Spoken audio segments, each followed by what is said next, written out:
Hello learners, welcome to my channel enlighten knowledge. आज हम discuss करने जा रहे हैं comparison between monopolistic competition and monopoly के बीच में। ये आपका लास्ट टॉपिक है मोनोपोलिस्टिक कंपटीशन का। तो इसके बाद हम लोग नेक्स्ट चैप्टर स्टार्ट करेंगे। आप मेरा टेलीग्राम चैनल ज्वाइन कर सकते हैं, वहाँ पर हर एक वीडियो की आपको पीडीएफ फाइल मिल जाएगी। साथ ही में फेसबुक पेज को भी लाइक कर दीजिएगा, लिंक आपको डिस्क्रिप्शन बॉक्स में मिल जाएगा। शुरू करते हैं। पहला इनका कंपैरिजन क्या देखा जा सकता है। The first comparison is assumption regarding product.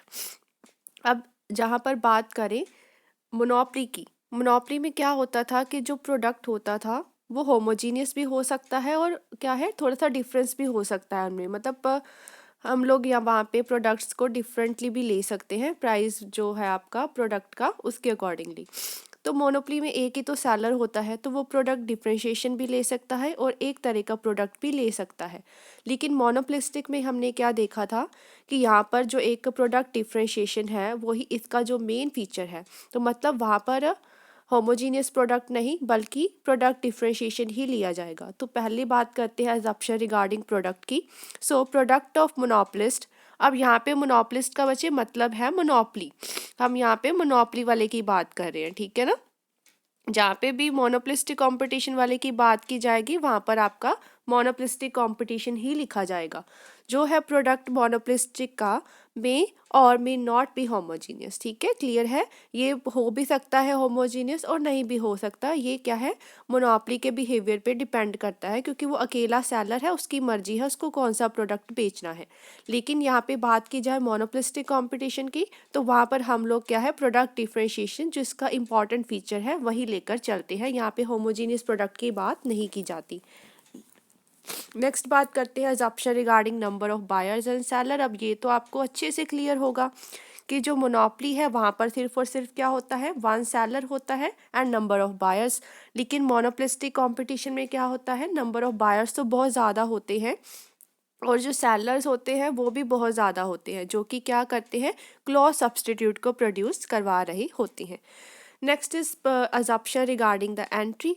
तो मोनोपोलिस्टिक कंपटीशन में कोई रिस्ट्रिक्शंस नहीं होती है, नई फर्म्स एंटर कर सकती है, ओल्ड फर्म्स क्या है इंडस्ट्री को लीव करके जा सकती है। मतलब इजी प्रोसेस है अंडर द मोनोपोलिस्टिक कंपटीशन में।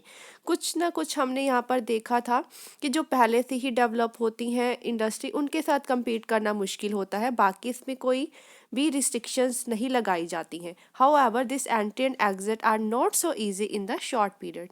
शॉर्ट पीरियड में एंट्री और एग्जिट भले ही मतलब बहुत डिफ़िकल्ट है, क्योंकि लॉन्ग टाइम ऑफ पीरियड में एक इंडस्ट्री अपने आप को compete मतलब कंपटीशन में लेकर आ सकती है, लेकिन शॉर्ट टर्म पीरियड में एंट्री करना एग्जिट करना थोड़ा सा उनके लिए डिफ़िकल्ट हो जाता है।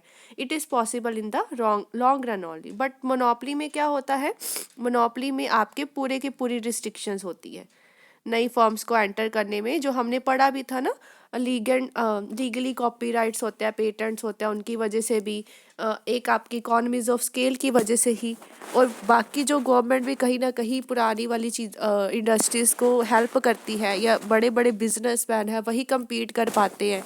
जहाँ पे हमने अंबानी अडानीज़ का भी रोल प्ले किया था कि वो कैसे अपनी इंडस्ट्री को डेवलप करते हैं।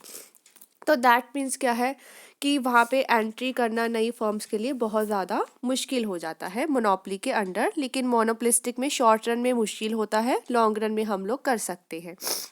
अब बात करते हैं next different average and marginal revenue curves भी इसमें बनाई जाती है। भले ही बच्चे इनकी शेप सेम होती है, लेकिन क्या होता है मोनोपोली और मोनोपोलिस्टिक में एक आपको डिफरेंस जो मैंने बहुत पहले ही आपको बताया था कि इनमें जो कर्व्स होती हैं वो कम इलास्टिक होती है मोनोपोली के अंडर, क्योंकि वहाँ पर क्या होता है बच्चे एक ही सेलर होता है, तो वो प्राइस को ज़्यादातर हाई लेवल पे फिक्स करने की कोशिश करता है। लेकिन मोनोपोलिस्टिक कंपटीशन के अंडर जो है आपकी जो कर्व्स होती हैं वो ज़्यादा इलास्टिक होती हैं। यहाँ पे पढ़ते हैं मोनोपोली में क्या है average and marginal revenue curve दोनों सेपरेट होती हैं, क्योंकि परफेक्ट कंपटीशन में क्या होती थी सेम होती थी, ये बनाते थे average revenue equal to marginal revenue. लेकिन मोनोपोली और मोनोपोलिस्टिक कर्व्स में अलग अलग बनती है। एवरेज रेवेन्यू प्राइस को शो करता है डिफरेंट यूनिट्स का, और एमआर आपका मार्जिनल रेवेन्यू को। दोनों कर्व्स क्या होती है, डाउनवर्ड स्लोपिंग होती है। इसका मतलब क्या है कि मोनोपोलिस्ट को अगर से ज़्यादा यूनिट्स को बेचना है, उसको प्राइस क्या करना पड़ेगा, कम करना पड़ेगा। ऐसे है ना, ये जैसे आउटपुट इतनी उसने बेचनी है इस प्राइस पे, अगर ज़्यादा बेचनी है तो प्राइस को क्या करना पड़ेगा, कम करना पड़ेगा ज़्यादा आउटपुट को बेचने के लिए। तो मोनोपोलिस्टिक कंपटीशन में average and marginal curve separate बनती है, लेकिन ये ज़्यादा इलास्टिक बच्चे क्यों होती है, क्योंकि यहाँ पे डिफरेंट प्रोडक्ट्स पाए जाते हैं, रिलेटेड प्रोडक्ट्स होते हैं एक दूसरे के। अगर ज़्यादा आप किसी चीज़ का प्राइस बढ़ा देते हो ना, तो लोग दूसरे सब्स्टिट्यूट की तरफ भागना शुरू कर देते हैं, जिस वजह से ये कर्व थोड़ी सी क्या बनती है, इलास्टिक बनती है। लोगों के पास में क्या है, सब्स्टिट्यूट अवेलेबल्स हैं, वो कहीं और अपनी डिमांड को शिफ्ट कर सकते हैं, लेकिन यहाँ पे सब्स्टिट्यूट नहीं होते हैं, जिस वजह से ये कर्व्स क्या बनती है, थोड़ी स्टीपर बनती है। अब नेक्स्ट बात करते हैं इम्प्लीकेशन रिगार्डिंग डिसीजंस में। A firm whether operating under monopoly या monopolistic competition can either fix the price और the output but cannot fix both. भले बात की जाए मोनोपोली की, भले ही मोनोपोलिस्टिक कंपटीशन की, वो या तो प्राइस फिक्स कर सकती है या तो आउटपुट को, दोनों नहीं फिक्स कर सकती। A firm under monopolistic competition has to spend a lot on selling cost. लेकिन फ़र्क क्या है अब दोनों में, ये मोनोपोलिस्टिक कंपटीशन में फर्म को क्या है, बहुत ज़्यादा सेलिंग कॉस्ट एडवर्टाइजमेंट पे खर्चा करना पड़ता है, लेकिन मोनोपोलिस्ट मतलब मोनोपोली में क्या है, वो बहुत ही कम प्राइस को क्या करता है, इनकर करता है ऑन द सेलिंग कॉस्ट। वहाँ पर पहली बात तो उसको ज़रूरत ही नहीं पड़ती, एक ही सेलर है, उसी की मोनोपोली है, उसी से चीज़ों को ख़रीदना है, तो वो एडवर्टाइजमेंट पे खर्चा क्यों करे।